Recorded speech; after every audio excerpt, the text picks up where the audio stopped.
the Queen of Pentacles, right? I'm talking to somebody who is determined or who has been determined to establish themselves, right? You understand that the place where it starts is within, right?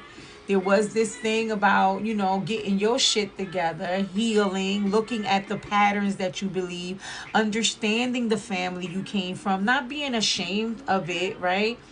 Not being angry about it, right? I'm even hearing, beloved, and this is beautiful, that now that you're an adult, or when you became an adult and you had to get it from the mud, literally, right? Because you didn't come from a family that passed down a lot of these things to you, right? It's easy when you have like those resources, those options, that information, right? But you literally had to start at ground zero, right? And not even just at ground zero, but then also build some shit on your own, right? To reach this level. But what I'm hearing is what you begin to realize, that your parents were doing this shit for the first time too, that they were human beings too, right? Or your grandparents, whatever the adult authorities or the people were in your life, right?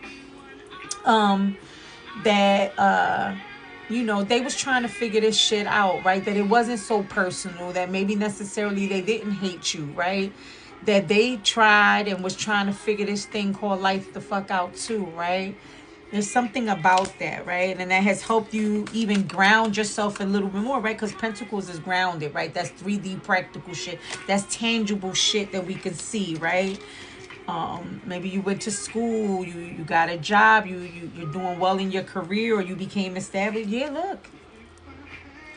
look, right?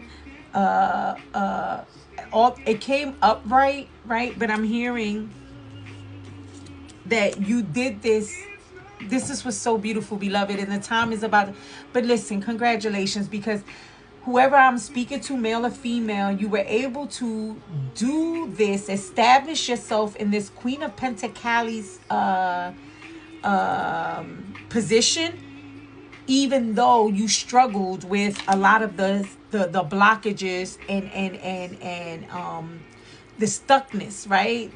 All the stereotypes that say, people your color, your gender, your class, right? All of the isms, right? That, all those 8 swords, I see them now as isms, right? That would say you can't make it up out of that, but you still established yourself and were able to change that. All right, 4 came out. Let's see. Yeah, to work towards unity, right? To build, if you haven't, beloved, you're working really hard and you will reach it. And for some of you, reach this, right? To build a true relationship, one that is, understanding what unity really comes from, and that is a reciprocal relationship.